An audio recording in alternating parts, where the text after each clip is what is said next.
Ready.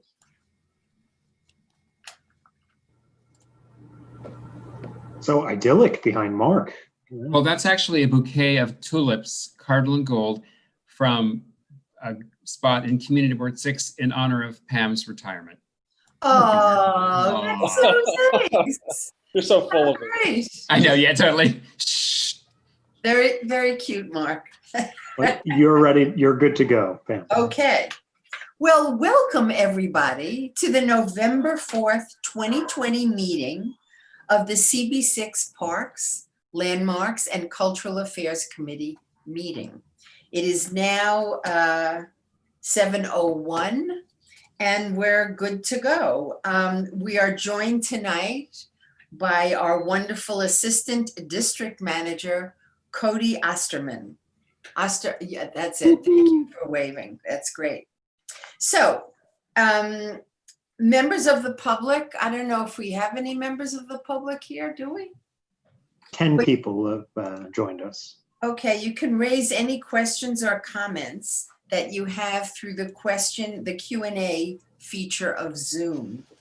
If there's time following the committee's discussion, we'll field questions from the public. Now, I have an interesting issue tonight, which is I need someone to take the minutes. Is there anyone who would volunteer? Don't all jump at once. Anybody want to raise your hand? Cute, Mark. Anyone? Well, I don't know. No one's stepping up to the plate here. So Cody, will we just have to tape it? Is that how it works? Well, the meetings are recorded and archived on YouTube regardless. So someone who's not here could even take minutes if they want to spend some time after the fact. Who's not here? Well, There there are several people who are not here. I think Raj. Is Raj here? I'll do it. I'll take the minutes on again. That's very nice of you. Oh my goodness. It's too nice. I wanted Raj to do it. You're a great sport. Hi, Kevin. Hey, Pam. Okay, that's good. So Hey, I feel bad for Jeannie. She can't do this 2 times in a row. I will take the minutes. I don't mind. Fight for it. Fight. We could divide and conquer. Rock, paper, scissors. Thank you, Well, Jeannie. Jeannie, this will be your last time to ever take notes in this committee. Exactly. Don't say that. Okay, I won't. Okay, so now we're going to take attendance, and Cody will do it, and he's going to conduct the roll call.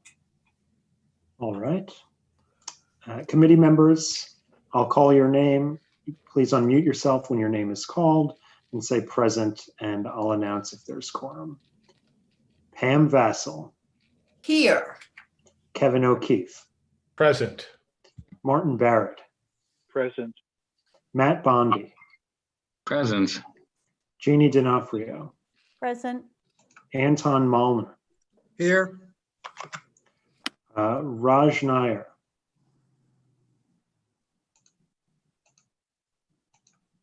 Reshma Patel. Here. Sean Sherman. Sean. Okay, Mark Thompson. I'm tiptoeing in these tulips. Ronnie White.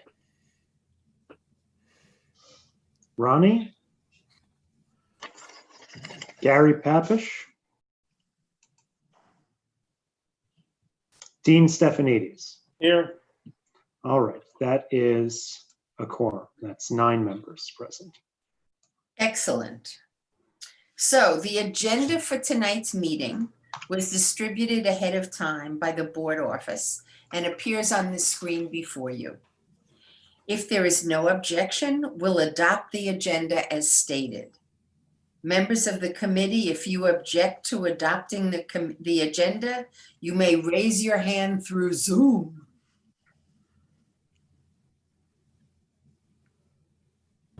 Well, seeing no hands and no objection, we got a scratch on the ear. Was that an objection or a scratch? Sorry. So seeing no objections, the agenda for tonight's meeting is adopted.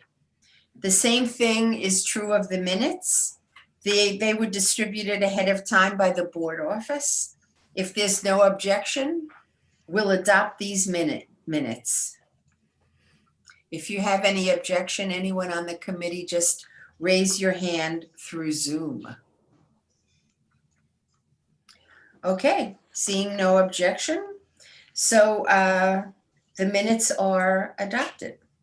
So now Cody is going to give us a little screen share.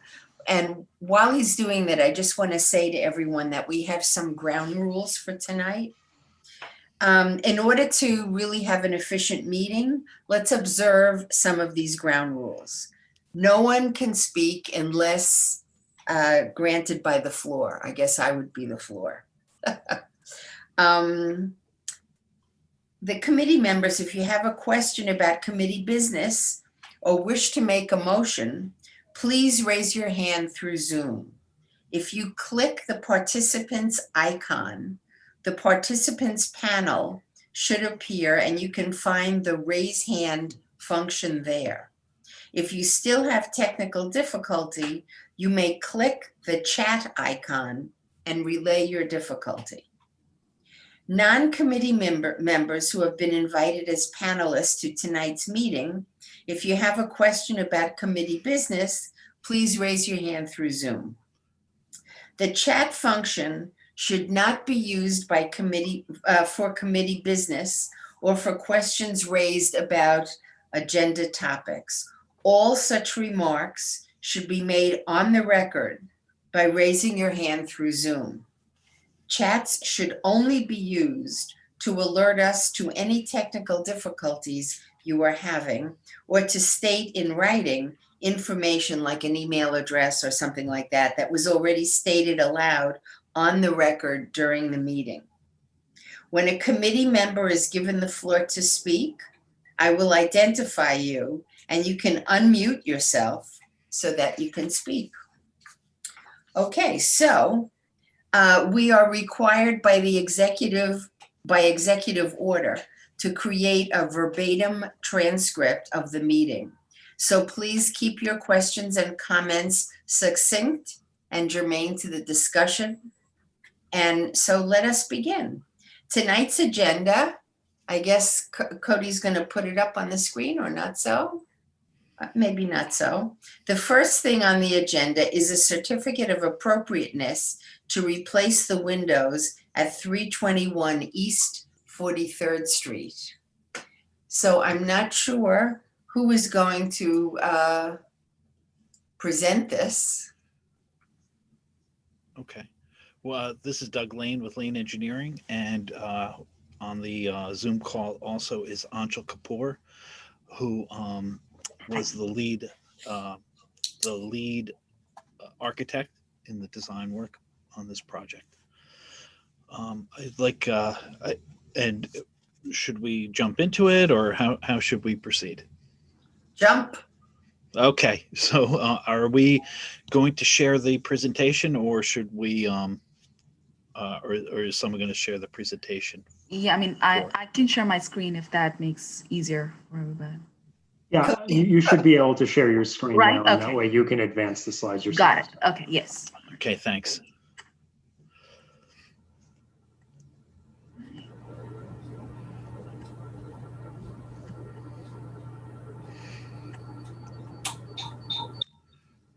All right. Is this okay? Can everyone see the screen?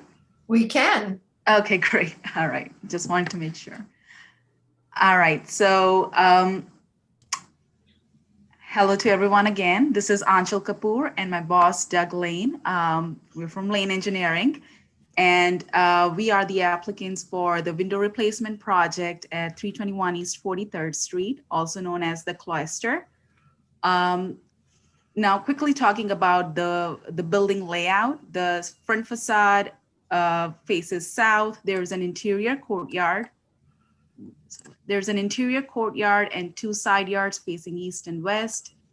The north elevation is the rear side. Now, located in the Tudor City Historic District. This building was built in 1928. There are total 11 floors, which includes the penthouse. And I would like to point out that the penthouse windows are not included as part of this application for replacement. Now, so just a brief talk on the appearance of the building. It's a red brick masonry with decorative terracotta and limestone elements on the south facade. And this is a view of the back elevation, which is the north, and west courtyard, center courtyard, and east courtyard. So the front facade has steel casement windows, and all other facades have double hung aluminum windows. Going back to page 4. So this image here shows an interior view of one of the styles of window configuration on the front facade. The image on the left shows these are, first of all, 2 independent units. So in the middle is it's a fixed panel adjoined by 2 outswing casements and with the transom on the top. And image to the left, to the right is a typical bathroom window. And here we're trying to show you some of the conditions found at the steel frame on the south facade. And also at this point, the building is currently under an extensive exterior restoration work. And if I can, please share some more photos which we were able to take during our scaffold drop inspections to give you an idea on a close-up view how they look. Let's see. Well, you look great. Thank you. All right, let's see. Can you see the images? Yeah. They're Very barely. they're small. They're small icons. Is it better now? Hold on. No, I think you're sharing a screen that's not, you're not sharing the right screen, maybe. You don't see the image? Yes, No, there which- are 8 images, but they're very small. They're like, They look like they need to be clicked on or something. Hold on. My Yeah, bad. it was your file Oh, server. I see. Okay. How about now? Yep. Yep. There you Okay, go. cool. All right. So this is just an overview of the front facade. Sections of masonry have been taken out, and we terracotta replacement, things like that. This is all exterior project. But just to give you a close-up view of how the window conditions are from exterior, it shows the damaged metal framing, steel framing on the outside. This one includes a sill replacement. It's a slate sill. Again, damaged framing on the window above. Similar condition. Change those windows. We're trying. Whoa. Right. Yeah. So. Okay. I think you're scaring them enough. Yeah, I'm gonna get back to my presentation.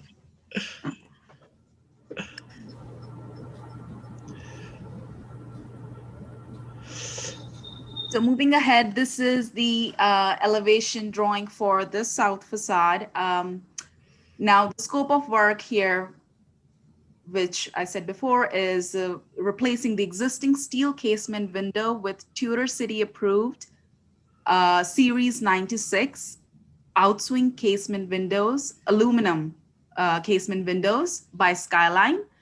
And in addition to that, we are also proposing installation of louvers for portable AC exhaust hose. And the location for those are located at specific windows.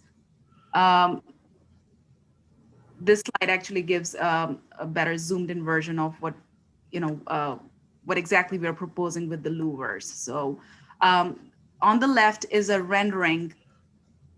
If I zoom in. For the partial view of the south facade. On the bottom two lights of the left-hand sash, if you see, we're trying to show the louver, and the intention is to paint it black so it merges with the proposed metal framing. And also, we're trying to show here a comparison to the previously approved window AC unit installed at 25 Tudor City, which is actually shows a sash, an individual sash created in order for the AC unit to be installed. Moving forward, this is an elevation drawing, again showing a comparison between the two, and also the amount of glazing reduction between the two designs. On the left is the one showing about 8-inch diameter of exhaust hose in comparison to a full AC unit installed at other Tudor City building with the previously approved LPC design. So basically, just to stop here, Yeah. what you're proposing is just to have a vent in the window and AC to be an internal air conditioning unit that rolls on wheels or something like that. Right. Whereas the other one is an actual through the window AC unit that's not portable. It just is in there. That's correct. Okay. Just so I So understand. the intent is to get as much operable window and as much light as possible, and have the most minimal impact to the visual of the front facade. So basically, the impact will be on these portable units inside the unit of the Exactly. Right. leaseholder. Right. So, and that was a building decision to go in this direction and have it as a requirement to require that these portable units be used in lieu of the through the window or sleeved ACs. Are they noisy? The portable ones? Yep.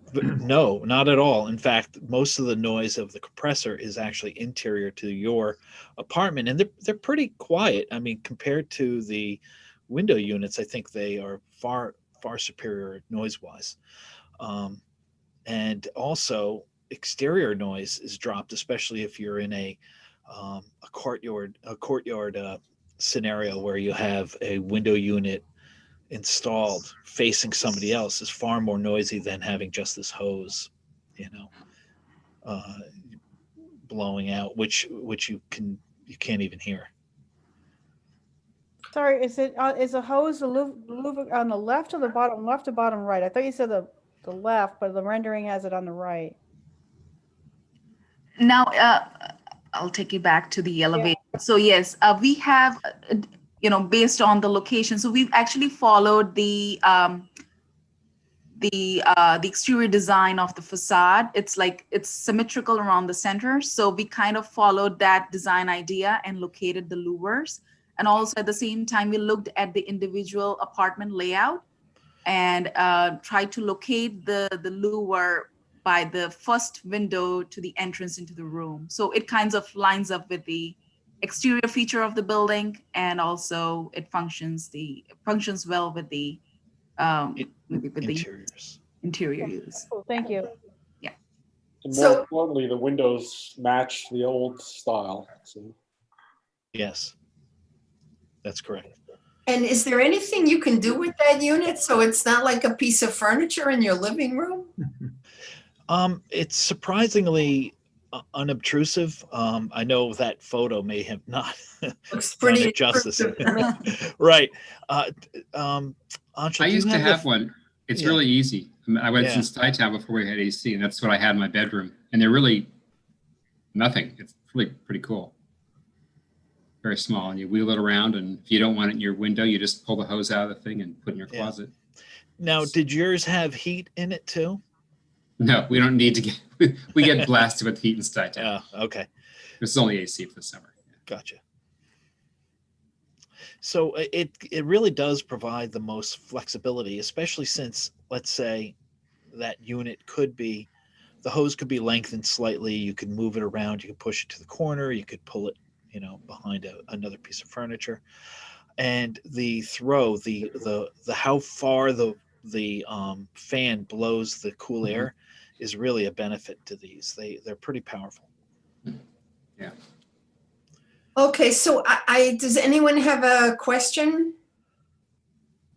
I mean, an additional question? Okay, I have a question. First, what is it that you need? Do you need a letter from us? And when are you presenting? What's your time frame? Presenting to the landmarks? Yeah. We were told that the next available hearing is December 8th.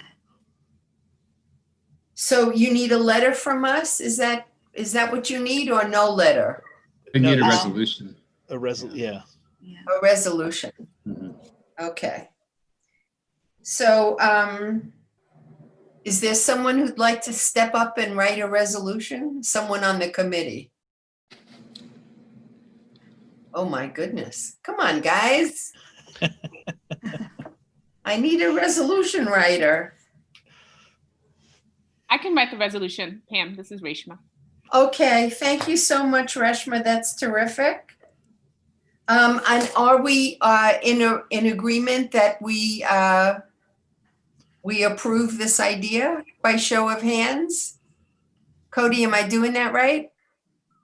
We should do just a roll call, just to have it recorded. Okay. So do you want a roll call away? Sure, one moment. All right. So this is a resolution of, Question, do you have more slides? Are you through with your presentation? Well, the remaining slides included details showing. Oh, okay. Okay, just want to make sure we didn't cut you short. These are the same windows that have been previously approved in Tudor City, but I don't know, Grishma, if you want to just, Anshul, do you want to just run through it? That'd be great.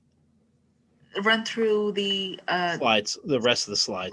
Yeah, okay. Yeah, I mean, the remaining was the slides that I wanted to talk about was the rear and courtyard facades, which have double hung windows. We are painting them to match existing color, which is white, and also changing the double hung windows with Northern 5000 series double hung aluminum windows. And the glazing is actually better, if I remember right. Yes, Yeah. with enhanced. These are energy efficient windows? Yes. Yes, they Okay. are. And you don't need landmark approval for that because they're in an interior court. Well, you do in that it's an exterior. It's usually doesn't have the hurdle that the front facade has. Right. And that unit, is a person who lives there eligible to get more than one? Or it's just one for the bedroom, or is it one per room?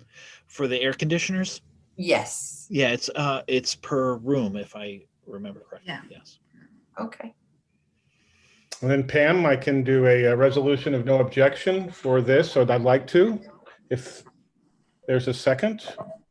Second. No second. Thank you. okay. Committee members, I'll call your name. Please unmute yourself and declare in favor, against, abstain, or not entitled on the motion. Pam Vassal, Fine with me. Kevin O'Keefe, Yes. Martin Barrett, Yes. Matt Bondi. Yes. All right, Jeannie D'Onofrio, Yes. Anton Mullner, Yes. Raj Nair. Did Raj end up joining? No. Okay. Reshma Patel. In favor. You. I don't see that Sean has joined us either. Mark Thompson. Yes. And Dean Stefanidis. Yes. All right, that's 9 in favor, no against, no abstentions, no not entitled. Okay. So thank you very much for coming to present to us.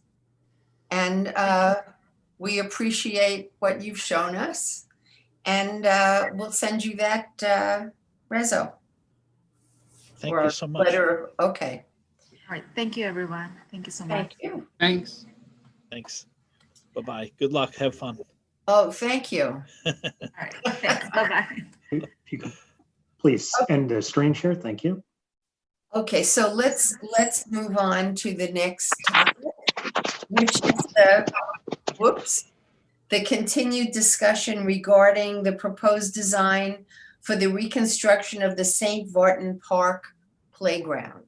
I just want to make sure that we have the PTA groups who are present and watching so that they can see what's going on. We're joined by Erica and some others. Okay, great. Okay, so Steve, do you want to take it away or do you want someone else to start? How do you want to do this? No, I'm going to do it.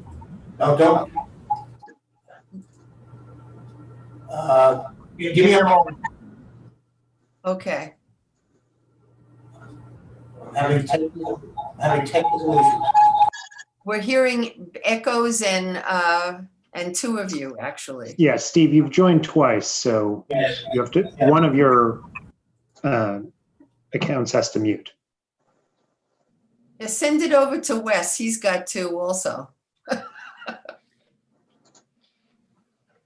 How about now? Perfect. Much better. Much better. Okay, great.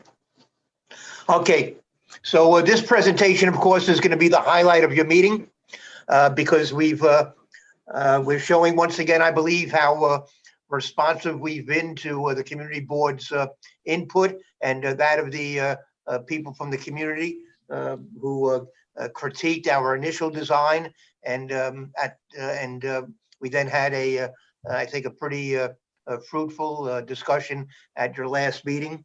We then went back and reviewed the comments, and we've very significantly have changed the design, and I believe have taken into account all of the major requests that we received, and tried to address the concerns of the community as presented to us. So what we're going to offer, show you now, is a revised version of the presentation, which you saw back in September when we made the original presentation. And for the benefit of the people who may not have seen that presentation, we're going to show you the revised design in full context with all of the as part of the larger presentation. So if you could just be a little patient, for those of you who may have already seen the presentation, there'll be some repetition, but we need to be able to put it all together as one overall presentation. So as you know, Ben, could we go back to the back to the yeah. So as you know, this is a project which has been funded by the mayor and by Councilmember Powers. The mayor has provided 3.18 million. The council member has provided 1.31 million. So overall, it's has a projected budget of 4.5 million. And Steve, that's fixed. No matter what happens, that money is there for the park. Well, it's there for the playground, yes. Yeah, that's what I mean, for the playground. Sorry. Okay. I mean, they listen. You can't really tell these days with the financial crisis we're facing with COVID-19. But the way the Office of Management and Budget has been handling the capital budget right now is that these projects have not been cut, but they have been, but many of them have been paused. So the money is in the budget, and we've been allowed to proceed with the design of these projects. But once they reach the stage where we would normally put them out for bids, at that point they get paused. So, I mean, hopefully by the time we're ready with this project in the next, I don't know, let's say in the next the 9 months or so, at some point next year, hopefully things will have returned to normal and we'll be back on our regular timetable. But if we were faced right now with having to put the project out for bid, it probably would be on pause. So the next slide shows the timetable or how we've been progressing with this presentation. We originally had a community input meeting in February of this year, where we first solicited suggestions from the community. Pam was there and participated in that session. And then we came back to you in September with the original proposed design. We received more feedback from the community subsequent to that meeting at the end of September. Actually, originally in September, you guys just supported that design, but then people in the community came back to you and to us with additional feedback. We then had a fuller discussion at your October meeting, and now we're back in November. Next slide. All right, so now I'm going to pass it on to our architect, our landscape architect for this project, Benjamin Nicolosi Endo. And he will be backed up by our Deputy Design Director for Manhattan, John Ernsberger. Our Design Director is also on this call, Leslie Peoples.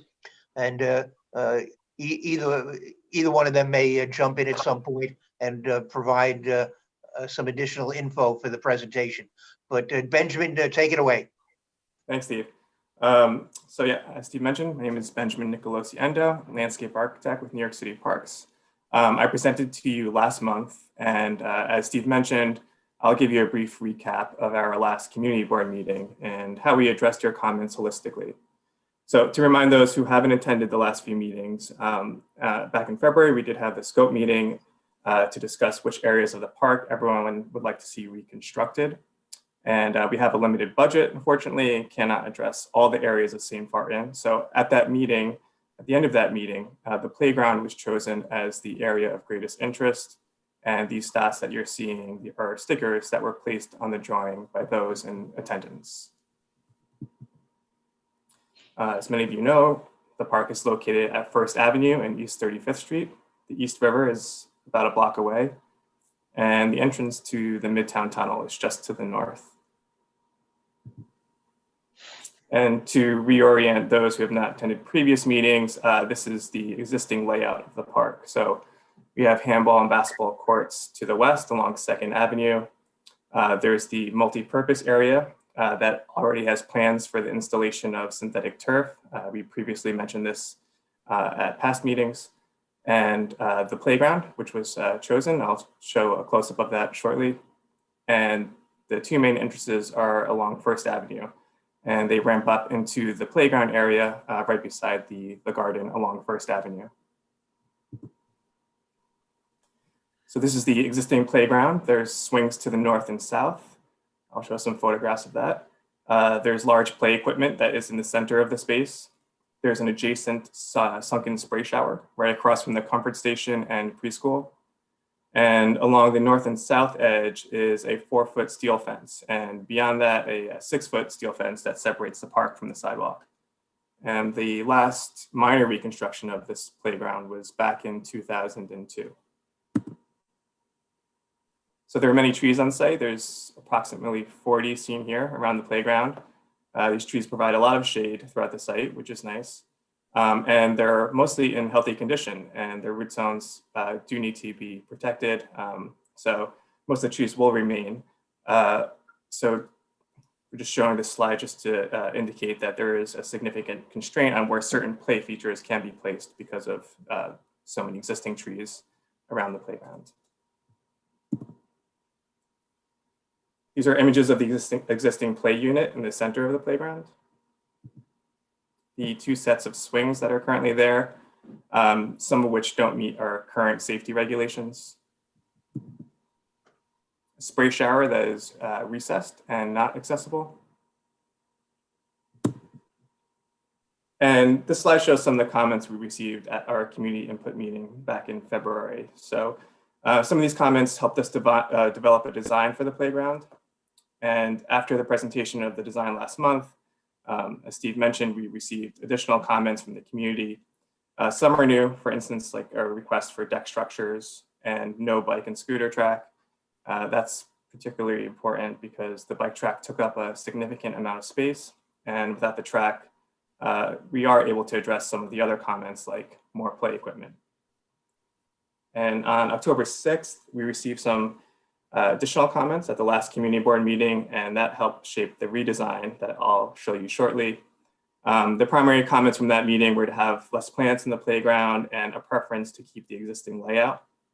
So before I show you the new design, I'll go through each of the options that we presented at that last meeting and remind those who weren't at that meeting what the options were that were chosen.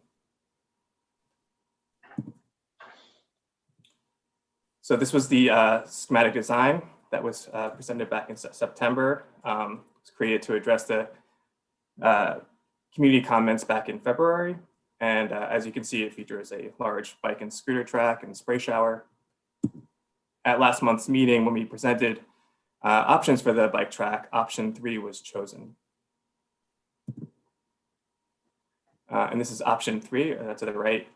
And option 3 it was selected to have no track or for bikes and scooters within the playground. So in this scenario, it was mentioned that an area for tire swings was preferred, tire swings and or playhouses. We also discussed swings, and option 3 was chosen for an expanded area for swings. These were the options that were presented. And at the meeting, it was mentioned that additional strap seats for older children were desired instead of an ADA seat. And so after some study and with the removal of the track, I'm happy to say that we are able to accommodate that configuration, the option 3 that's shown in the lower left, which will offer more swings than you currently have there. And I'll show that shortly. Regarding play equipment, we showed you a design with many climbers as was originally requested. So this was the rendering that we presented. And at last month's meeting, it was decided that a hybrid structure that featured decks and roofs and climbing structures was preferred. We also discussed site furniture last month. And it was mentioned that people like the existing picnic tables, and we are able to keep them if they are relocated. We could place them just outside of the entrance. This is the existing picnic table on the left. And since this model seems to be preferred over the more sort of modern version that we originally presented back in September, we can use the same model for additional picnic tables within the new design. And this is the schematic design based on the recent community input and our analysis. The area for the design is a little bit less than half an acre. However, I think we really did our best to fit in everything that was asked for. As requested, it's very similar, as you can see, to the existing layout that is there now. There's a consolidated gated entrance to the playground that makes a safer and more defined space. And to the west, there's a wider, more visible pathway that leads to the multi-purpose area. And there's 2 entrances that lead out to that zone. So with the new design, you walk into a large welcoming entrance that's on axis right across from the comfort station. The larger play area for older children is the focal point when you enter. And as you can see, there's plenty of play opportunities there. And it is on grade for easier access and has a variety of play features, which I'll show you in the following slides. To the south is an area for picnicking. There are 4 additional picnic tables. So that makes about a total of 8 picnic tables with the existing ones that are just outside of the playground. And to the north, there's a geometric spray shower and has flush spray features to allow it to be a multi-purpose play space. There's also small sort of stone-like features that can be used as ledges for children's toys. This was in response to a request that was made at the last meeting. And above that, we have an area for tire swings. And the tire swings are in a similar location to where the tire swings are now. However, you might notice that we just pushed it to the east a little bit and just compressed it in order to provide a sort of a more generous play area, 2 to 5 play area with a slide that's just adjacent to the swings. And if you look towards the south, we have another 2 to 5 play area. It's sort of a cozy area for younger children, has a fun playhouse and a lot of opportunities for quiet ground play. And to the east is the large area for swings that I showed earlier. And that can accommodate 4 strap seats for older children, 4 bucket seats for younger children, and an ADA compliant swing.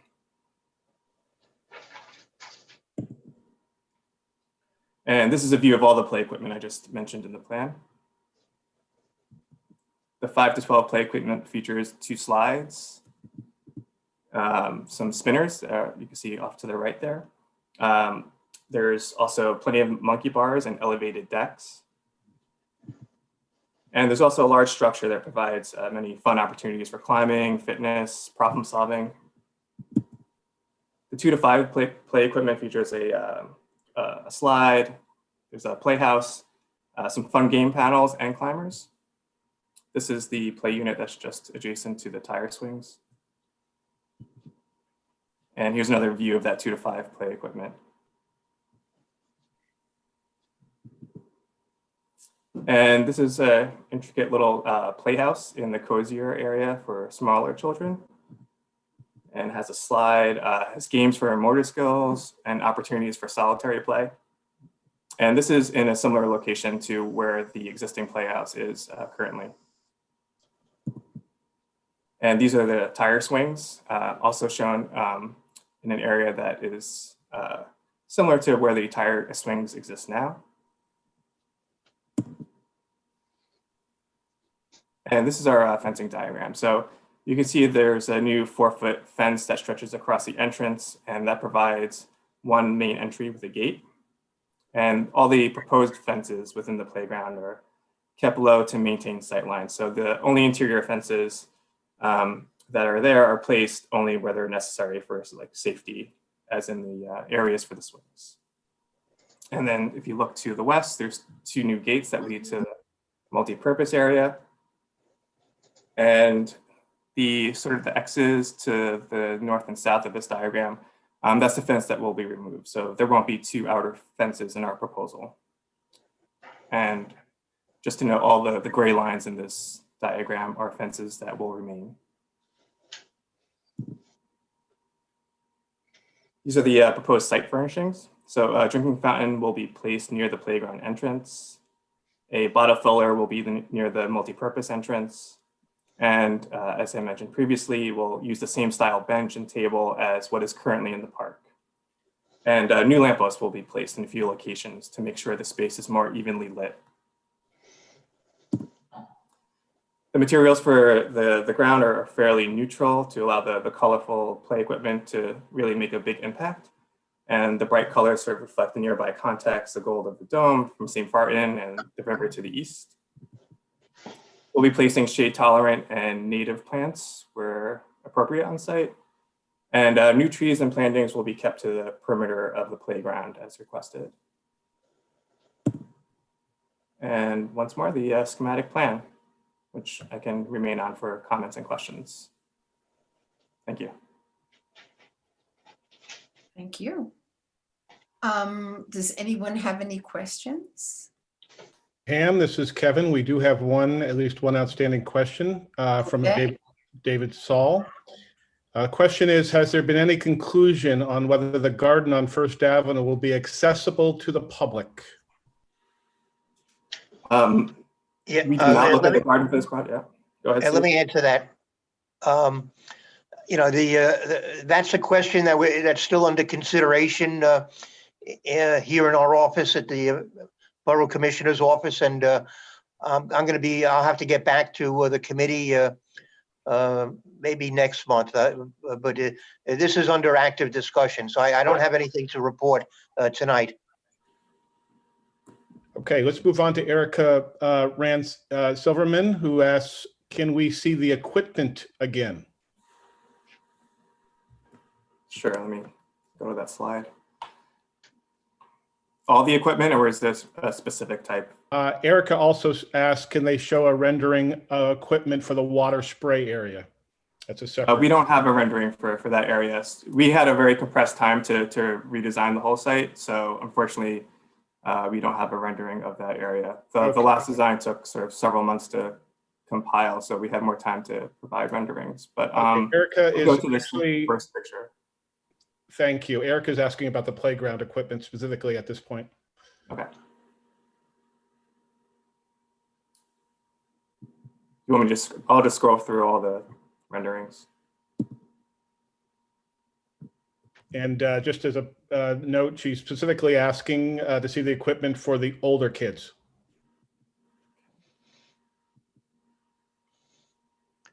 These are the units for the older children, 5 to 12.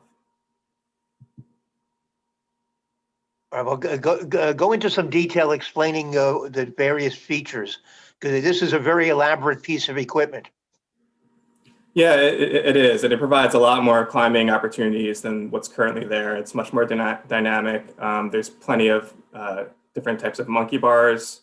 There's also various net structures throughout the 5 to 12 area, some that latch on to the decks.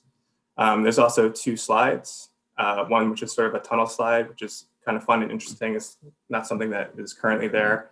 There's also a kind of a curved swirled slide that you can see in this image. You can kind of see where my mouse is roaming. And here's another view of the equipment. And you can see there's also a opportunity for sort of rock climbing wall on this side as well. And there's also plenty of panels for games and other type of problem solving skills that are sort of throughout the play equipment. And explain what the piece is on the left side. Yeah, so that's a large net climber, and as you can see, it's sort of a cylindrical shape. Let's see if I can go back here. Yeah. So I mean, this is a really nice piece of equipment because lots of children can be on this at the same time, and it also links to the other the sort of larger feature with the various decks at different heights, and it's linked so you could kind of go from one side to the other by sort of climbing along these nets and hopping along. So I think it's a really good integrated design and offers play opportunities, like I said, that don't currently exist with the play equipment that is there. Okay, we have multiple questions about the water area, but I think it's been established that we cannot show that. We can describe to you aspects of it if there's questions about it. We don't have renderings due to the time constraints, but we might be able to answer. Yeah, why don't we at least describe what we have in mind there? So the spray shower, as I mentioned earlier, is going to have all flush spray features. So that means there'll be nothing extending from the ground plane. So that makes it a kind of more active space that could be used to have a multi-purpose use, which was something that was requested at the earlier meeting. And then there was a request also to have ledges. We normally don't do kind of seat walls because it attracts skateboarders and it could pose some conflicts for children playing at the spray shower. So instead we designed these kind of organic geometric shapes that could function as ledges, and they could have varying heights, and they would be within the spray shower area. And the spray features themselves, there's some that are gentler for younger children, and some that have a little bit greater pressure and more range for older children. Okay, great. Let's do a couple more questions. Kyoko is asking, it's actually more of a comment than a question. The comment is, we definitely need ring type monkey bars. Those are the ones kids love the most. We currently have 2 of those, one higher and one lower height. That is a comment. Kyoko also has a previous question. Can we see the play equipment for big kids? I think we did that. And she says, I would like to see the monkey bars closely. And again, asking about the ring type monkey bars. Maybe we could just keep that up on the, or put that up on the screen so we can see that on the monkey bars. Ed and Ness asked, how long is this project expected to take? And if COVID remains for next year, maybe better use for it for people in need of help. Well, I think as I tried to explain earlier, it's very difficult right now to give you a real timetable for this project because we don't know whether how it might be affected by COVID-19, by the COVID-19 crisis. So in the best scenario, if we're allowed to proceed without pausing the project, it would not go under construction until probably early 2022. So the playground would remain open next year. Thanks, Steve. We also, from Ed and Ness, we have a question. How many staff members are going to be employed there once it does open? Well, again, that depends upon our budget at the time, which I can't predict right now. But I couldn't tell you. Okay, I think we're winding down on questions here. Question actually from Erica. Can I just respond on the monkey bars really quick? I'd just like to point out there are 3 different kinds of monkey bars within this view. So you can see, well, at least I could see in the previous view there were 3. In this one I see 2 different kinds. Now it's right that we don't have the rings. We'd have to get back with the manufacturer to see if those are currently available for the code to comply with code. I'm sure they can make anything, but if they comply with the current codes, we might be able to change one out if they do. If they can't be done just due to safety, then we can't do it. But anyway, we got 3 different kinds in this view. Thank you. Erica's question is that a metal slide that would get hot? No, all the metal slides are facing north, so they don't face the sun, which allows them to stay cool. So it shouldn't get hot. Plus the area is covered in trees. As I shown in the previous slide, there's about 40 trees and the majority of the playground is in shade. Okay. Courtney Nathanson, can the features in the spray shower area also be used without the water as previously discussed? Yes. Well, yeah. Absolutely. The intent here is to enable the people to use the spray shower area year round, which we had been asked to do. So that's why the spray is going to come up directly from the ground, not from any structures that protrude from the ground. So it'll be a flat surface that can be used, in the other months beyond the summer. It can be used for kids to just run around in that area. Right, yeah, and the surface could also be used if they have chalk, if they want to make drawings. There's a nice colored concrete surface that could accommodate that as well. Okay, follow-up question from Courtney. Is it more of an open space? We had talked about tunnels, for example. Are we talking now about, well, we was talking about a tunnel with respect to the slide, which we have now provided. But I'm not sure what the question is aimed at. Courtney, you can certainly comment back. Courtney also asks, is it possible to split the new picnic tables to make 2 separate areas of 2 tables rather than one area of 4 tables?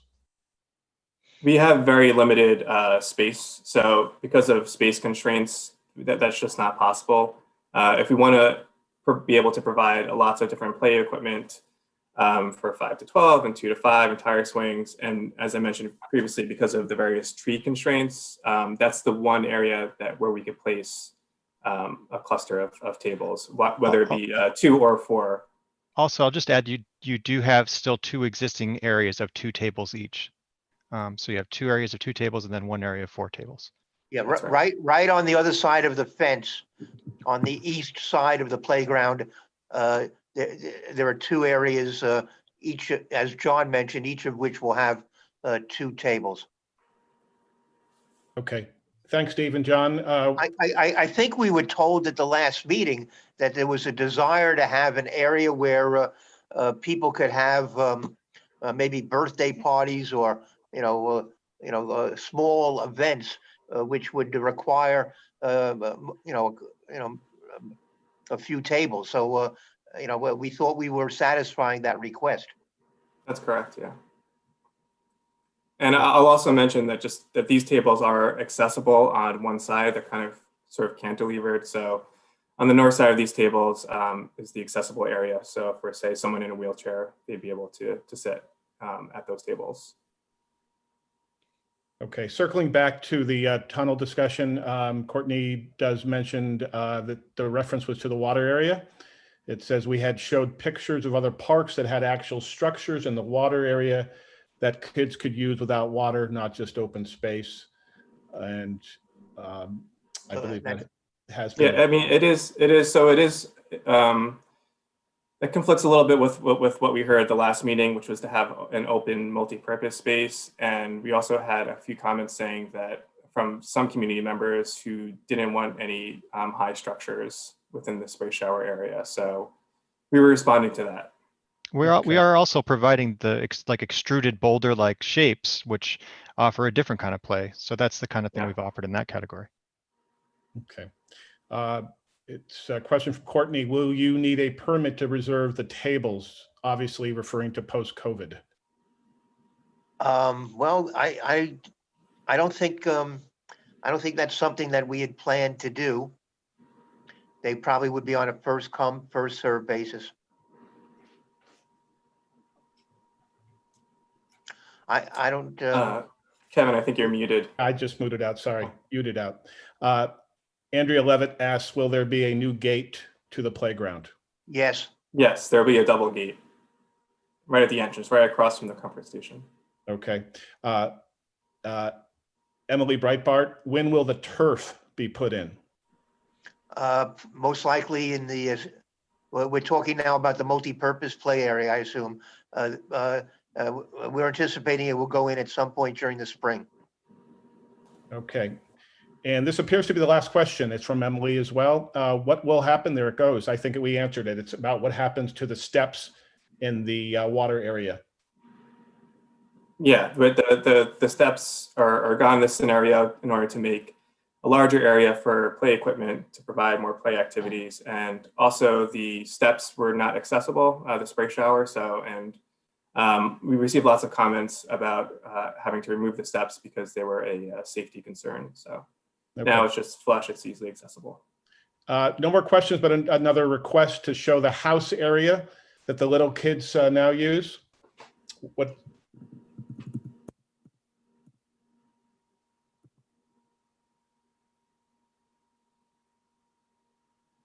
Thank you. This looks like a duplex.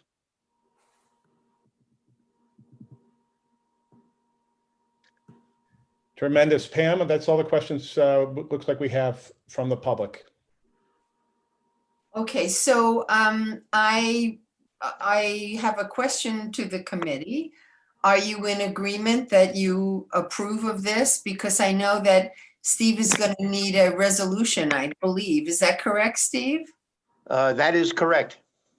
Okay, so let me just ask one little side question. Are you Zooming, are you getting off this thing after we're finished with this? Because I have a question about a couple other areas that you would be very helpful with.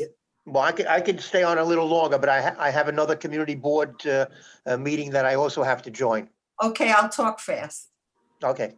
Okay, so so are we in agreement about this playground? And if we are, can we have a show of hands, or Cody, do you want to ask what the deal is here? Well, I'm happy to do a roll call, but someone needs to motion. Yeah, I'd be happy to present a resolution of no objection for this plan. I do feel like there is one more question. I may have overlooked it before, and I do want to make sure that the public certainly has answered questions before we do vote or before this is seconded. Can kids climb the bouldering structure in the water area is the question. Yes. Okay. Thank you. I think we're looking for a second. I'll second. Okay. Anton, good. Okay. So committee members, please unmute yourself when I call your name and declare in favor, against, abstain, or not entitled on this motion for a resolution on this proposed redesign. Pam Vassal. Enthusiastic, yes. All right. Kevin O'Keefe. Passionately, yes. Martin Barrett. Yes. Matt Bondi. Matt Bondi. I'm sorry, I said yes. Great. Can you hear me? Yes. Jeannie D'Onofrio. Yes. All right. Anton Malner. Yes. Raj Nair hasn't joined. Reshma Patel. Yes. Sean Sherman has joined. Sean? Yes. All right. Mark Thompson. Yes. I don't see that Ronnie is joined. Okay. Or Gary. Dean Stephanides? Yes. All right. That's 10 in favor, no against, no abstentions. That's great. So Ronnie was going to write the resolution. So I'm assuming, Kevin, that you'll speak to Ronnie and, you know, fill in all the details. I'd be happy to. Okay, thank you. So, so that will conclude this part of our agenda, but there were a couple of questions that came up. And I want to make sure that it's addressed on a larger area, because I'm not sure that, Erica, you were going to send this out. So the first thing was, oh no, wait, this is something different. I'm sorry. The Friends of Albano would like to get process updates on Bellevue South Park procurement and construction progress. Steve, that's for you, I think. Yes, so Bellevue South is one of those projects which is on pause, as I described earlier. It's went through the entire design process, and that's another example of where we revised our design to satisfy the community's concerns, and we went back to the community board a couple of additional times, and we came up with a design that I think everybody ended up embracing. So we completed that design process. The construction documents were then completed. They were then reviewed by two levels of lawyers. It went through legal review, which is necessary before we put projects out for bid. And at that point, as with many of our other projects, it's been put on pause. So we're waiting for the green light to be able to put that project out for bid. It's ready to go, but unfortunately, it's been halted before we can go further. Okay, I have another question. The MTA, we understand that the MTA has declined the request to allow the renovation of Albano Playground. Is that correct? We would like, Yes. we'd Yes, like that an, is- okay, so they want an update on the use of the $800,000 that was allocated to that renovation, which was given by Rosie Mendez. Yes. Well, I'd like to talk about that maybe next month, because we are discussing this matter with Councilmember Rivera. I don't know at the moment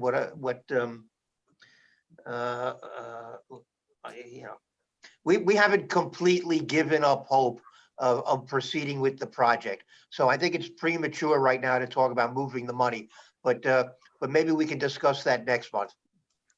Okay, that would be great, because I know they're very concerned that that Rosie had given the money for the park, and Yes.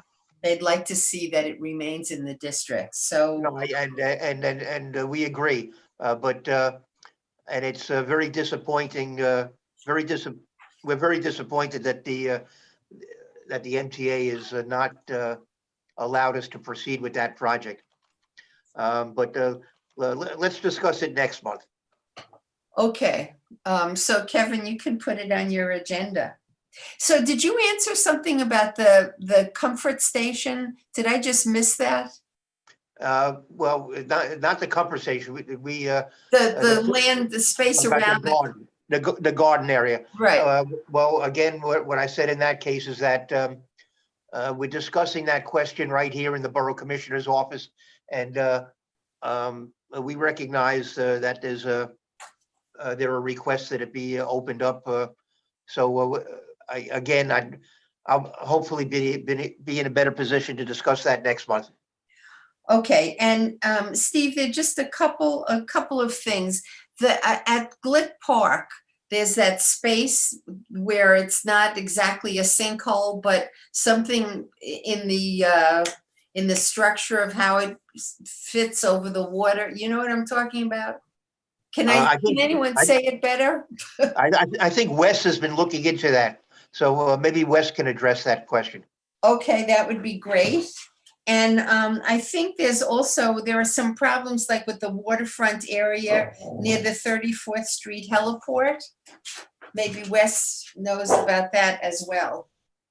Well, the 34th Street heliport is not our property. That may be a question for, I assume it's EDC that maybe handles that property.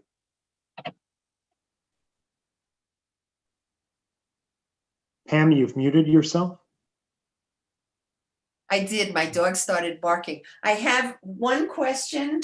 I saw in the rendering that there was something called dot lighting. Is that a foundry that you use, Steve? DOT. Oh, DOT. Oh, God. All right. So is that a special foundry that you use? No. It's the lighting that we install in our parks is maintained by DOT. Okay. And so except in unusual circumstances, we only put in lighting which meets DOT standards, which they'll be able to maintain. Okay, great. Thank you. We don't change the lights ourselves. No fooling. Okay, thank you so much. Forgive my stupidity. It was just in lowercase DOT, so I thought maybe it was well, something. then it's our fault. No, it's my fault. No, it's our fault. Okay. You're blameless. All right. Okay, so I have to get, are you done with me? yes, sadly, yes. Okay. All right. Well, I want to thank you for working so cooperatively with us over the last couple of years. And I regret that you're moving on, but I assume we're going to have a similarly good relationship with Kevin. I believe that to be true. And Steve, you and your team have been really stupendous about this issue. I'm so grateful, as is the whole committee. Thank you so much. Well, I found it so hard to say no to you, so we agreed to revise our plans. So very good. I'm glad we've come up with an amicable solution. Thank you all. Thank you to the members of this committee. Thank you. Thank you. Good night. Okay, so now I believe. And can I one more? Can I just say, Kevin, you can feel free to pick up the phone and call me whenever you wish. Thank you, Steve. I greatly appreciate it, and I will certainly take you up on it. Thank you. Same with me. All right, take care. Thank you. Okay, so I think we're going to move on to the next item agenda, which is Wes. So Wes, you want to give us a little show and tell with what's going on, and maybe you can address some of those issues that I just brought up a minute ago. Sure. Can you hear me? Did I unmute myself? We hear you. Can everybody hear me tonight? Well, Yes. hi, everyone. I'm Wes. I'm the park manager, as we know, and I just have some brief updates. I'll try to, maybe I'll start off with the GLIC question, which is, it's actually not a sinkhole, but it is an area where you may not know it, but that area is actually built upon piers. So the entire GLIC area is actually a pier area. There's stilts underneath the walking surfaces there at GLIC Park. So EDC engineers and parks engineers surveyed underneath, and there's a few piers that they are concerned with the structurally being, strong enough to support additional weight.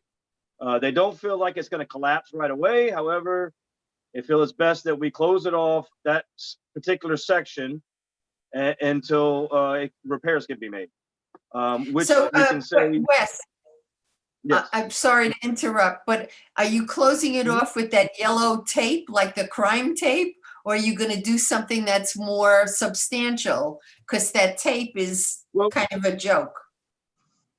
Right, no, we're using French barricades. That's all we have at the time for right now, and we've actually tried to wire tie them together. There's fitness equipment in there, and definitely during COVID, we've seen a major uptick use in our parks, especially for fitness. So, people are disrespecting the French barricades, even though we've got them wired with wire. They'll cut them, but we constantly try to wire that up. We are looking into better fencing. But we're looking at that more on a grand scale throughout the entire Esplanade area. And we are putting out to bid for an emergency contracting fence. I can't answer where we're at with that. All I can say is we put it out to bid. We've requested that area be encompassed within the emergency contracting fence that we're putting out to bid.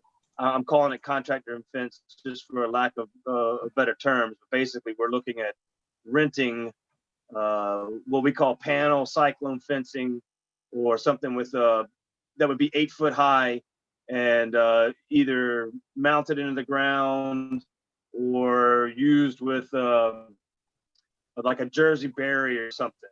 So we are definitely looking into a better way of securing that area until work can be developed at GLIC. But it's currently out the bid, and we'll have to see what bids we get to come back. And I'm not involved in that process, but I'm telling you that's where we're at with it. So, well, where is that on the pause list? Is it on the bottom of the pause list, or is it at the top because it's kind of an emergency? For the fencing, it's out to bid. So the fencing area is not paused. That's just we're waiting to get bids back. And typically what happens with their bids is, as most people know, we have an idea of what we expect to get it bidded on, but not always are our expectations met. Sometimes they come in too high. So if it was to come in over what we expected, then that could be a different process. It might go back out to bid. It could be paused. But generally speaking, that because it's like emergency fencing, I doubt it would be paused. But we would want it to come in within a certain price range. But at this point in time, I'm not even aware of what bids we've got. So I'm not in that level. I'm just know that we have proposed it to be put out the bid for an alternate fencing or something like taller fencing, and just specifically in that one area that we're concerned with until the entire park goes under construction. But the entire park may be a little while. As you see the design process, we're still in the design process, and then it's got to go out to bid. And as we know with COVID, that could be quite some time before that area is repaired. But the funding is there for the repairs, with the cost of in the design phase. Should it go once it goes forward. Hopefully that answers some of that question. Is not as best we can, but we are looking at better fencing. We have supervision checking the fencing regularly until we get the better fencing and making sure we try to secure it. But there's obviously more people damaging it than I can get people to repair it in some cases, but we do check it regularly. if anybody sees it not being secured properly, reach out to me and I'll send my crews back over and try to repair it again. But we are looking at, we recognize we need better fencing, and we have put out a request for that and got it out to bid. So if there's no more questions with Glick, I'm going to move on. And you know, we just had Steve with, so Steve is our capital guy. So anything with capital, I'm going to kind of just put off to Steve. And so I'm going to go back on to what we had. I mean, I'd like to say that we had, currently right now, we're still only permitting small events such as birthday parties. We're not doing any permits that could draw in any large crowds. But we are authorizing small birthday parties. We are authorizing youth sports and First Amendment type permits. So you know, you may have seen some free speech, or you may see some menorahs, or you could even see a Christmas tree.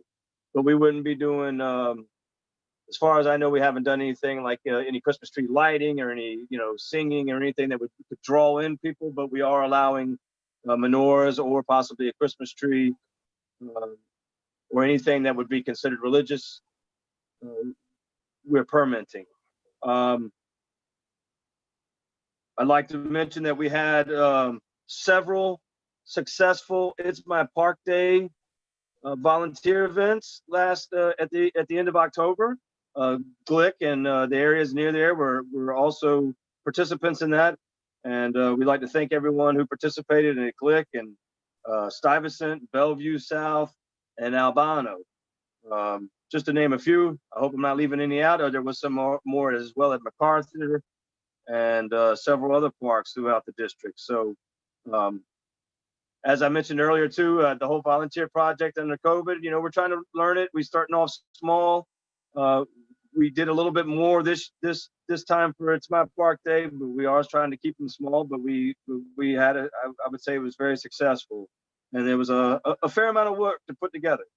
So we thank everyone involved with there, Ashley Knickley, our volunteer coordinator, and everyone who came out and worked. We really can't thank you enough. So we're really very dependent upon the volunteer groups, and we're happy to try to move forward in that area. Also at Albano, that came up earlier as well, but we did have a volunteer project there, and our deputy commissioner was there, Liam Kavanaugh, and some discussions was made there, and we're going to be installing 3 new benches at that site. So that'll be moving forward within the next couple of weeks. Mostly on the east side. We're going to put 2 on the east side and 1 on the northeast side, kind of near the playground, if you're familiar with that park. So that'll be a nice addition to the park. Rabano, I'd also like to mention that our shop's plumbers basically rented we call them a suck truck, but it's basically a large vacuum truck. You may have seen them, very large trucks. And we cleaned out some of our clogged storm drains. So for instance, at Peters Field, we've had many complaints from the school that there was a clogged drain, and we would clean it out some, and it was slow drain and it would work, but it was always problematic. It was filled with dirt. So our plumbers came in, they got a truck. We basically rented a truck and went in with our plumbers and cleaned out the whole catch basin. We did that at not just Peters Field, but that was also done at St. Barton's and also at Robert Moses. So three locations of some drains that have been a problem. I'm happy to say that those issues have been resolved. I'm trying to see. I think that's most of the information that I got. Thank you. Do we have any? One other thing I'd like to add: the borough did hire an additional exterminator. So we are treating our parks regularly with we hope to increase the amount of baiting that we do at our sites as well. So we hope that helps a lot in the area as well. So with that being said, any questions for me? And I have a question. Sure. Hi, Wes. Thanks for the update. I was hoping you could update us on the status of you may have called it cyclone fencing earlier today, but it's basically rental fencing, chain link fencing that's at 55th and 56th and 57th Street. The brand new park that connects the 57th Street and the 56th Street Sutton Place parks. Yes, I'm glad you mentioned that. I'm sorry, I did have that on my list and I skipped over it. I have everything written out and it's very scatterbrained. I apologize. But so we call that was Sutton 54th. And that is part of the EDC project, part of the Esplanade certain phase that's going to be connecting 54th Street. They're basically going to go out over the water and build a bridge that ties into the Esplanade there at 60th Street. So the entrance to that area is going to be there at East 54th Street. Now that project is being carried out by EDC, which is another group of the city. It's not necessarily Parks Department. It is a city agency. So that fencing is done by their contractors and it's just put up temporarily while they're doing the work in that area. But that's why that area is talking about the Sutton Park. Yeah, I was talking about the ones a block or two north, because I saw that. Yeah, they've totally closed off Clara Coffee Park down there on 54th for the next year, I think it is. But there's 50. There's 54th, there's 55th, there's 56th, and 57th. And you may recall that recently they finished a great project that connected the 56th and 57th Street parks. 56 and 57, yes. We still have, we've always had the cyclone fencing there. That is an issue that is, how can I say, part of the property was originally was the condominiums property, and we actually sued them. It was originally Parks Department. So with that, basically the judge says, okay, here's how we're going to settle this part. With that being said, the condominium wants large, they want wrought iron fencing, and they're actually going to be installing the fencing, and that's an agreement through the court. So currently right now they haven't installed that fencing, so that's why we have cyclone fencing at that site. That was the cyclone fencing left over from the construction project that Parks did, and the condominium is on the hook for the finished wrought iron fencing. Right. So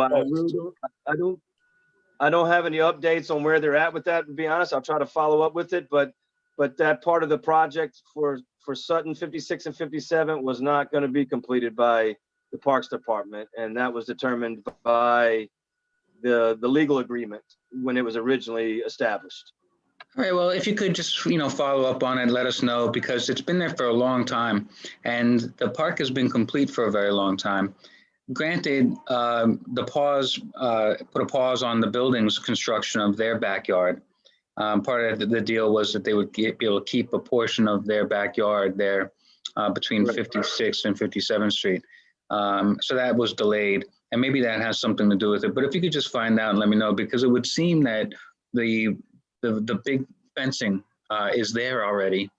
And unless they plan on putting equally tall fencing at 57th Street, which had never historically been there in the past and wasn't necessary when it was just the 57th Street Sutton Place Park, then it would seem that since the fence is already up around the entirety of their property, it should probably come down, the cyclone fencing or the temporary fencing, because it is unsightly.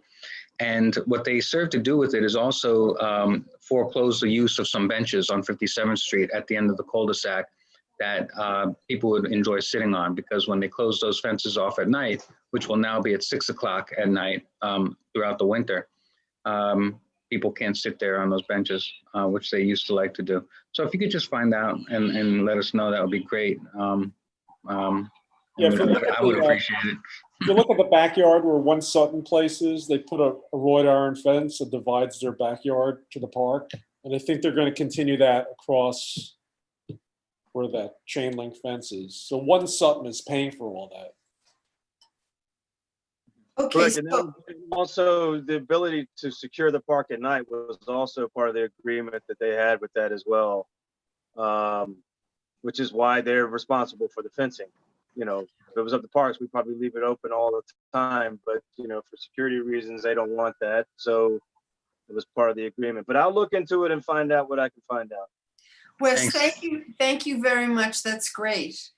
Okay, so I want to apologize because I know we're supposed to follow the agenda and I completely skipped over this. Sandy, can you give us an update on the street application for East 36th Street between the Tunnel Approach Street and First Avenue?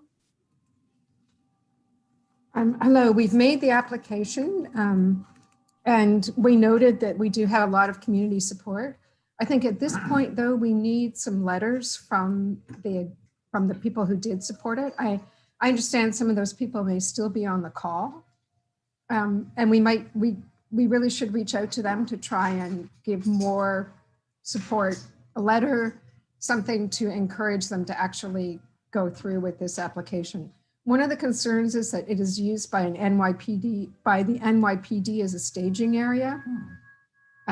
So we would really need to get some push or some support probably from our elected officials to make sure that that space could be used. It's also used as a storage area for the water tunnel work.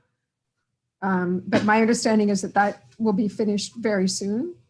And it probably could go back into being, we might be able to move the NYPD to the north side of the street and use the south side of the street as a play street, an additional area. So unfortunately, there is no real movement on the application. I think it's up to us to do a little bit more negotiating and pursuing this with our elected officials. Kevin, can you reach out to the people from the PTA and that committee that was on the call and see if they can get themselves together? Perhaps a petition would be helpful. And, you know, whatever it takes to get some movement, and perhaps a meeting with the elected officials would be very helpful. I'll be happy to. I did hear from Molly that I think they already, is this right, Sandy, that they put in an application, the PTA, and they were rejected? Not to my knowledge. All KB put in an application and has not heard back. Maybe it was not heard back. I thought it was just they had passed. It has not been rejected. Okay, great to hear. So we still have the opportunity to push. Wonderful. Good. I might recommend maybe we have a walkthrough. That would be good. And a better understanding. I know that Fresh Direct has sort of claimed some of that real estate. So we need to work that out clearly. Right. There were several delivery trucks the last time I was there. Right. And are they just squatting, or did they get permission formally from somebody to park? No, they never get permission. No, that's not where good. there's space, you know. Yeah. All right. Okay, so Kevin, I leave it to you to follow through on that. And I want to thank you so much, Sandy. I appreciate it. I'm sorry you had to stay on the call a little bit longer. It's my mistake and my bad eyes. Sorry. No problem. We appreciate any support that we can get from some of the other, you know, the other people who helped us sign on to the application. So we'll reach out to them as well.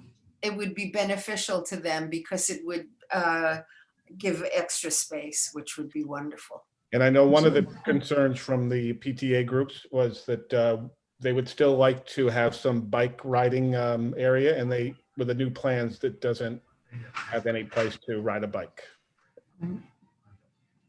So that will be road space that could possibly be used for that purpose. Okay, so moving on. Thank you, Sandy.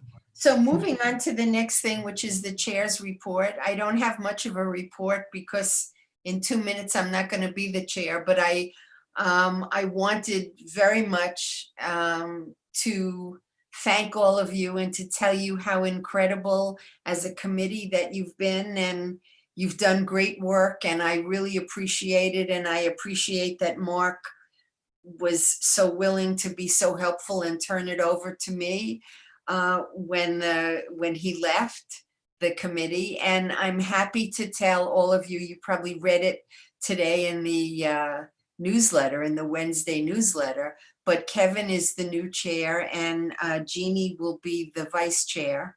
And so they're very capable and wonderful people, and it should all be just perfect. And so I want to thank you for all your help, and I appreciate everything that you've done. And I don't know what else to say. Thank you so much. Thank you. And, Thank you, Pam. and I can't compete with Mark. Thanks, Pam. But we love you, Pam. Thank you for everything. thank you so much. And so do we have any old business that anyone wants to raise? Okay, that being said, that we don't have any, does someone want to make a motion to adjourn? So moved. Second. Okay, that's great. So now we're adjourned, seeing that there are no objections. And once again, thank you so much, and see you in the funny papers.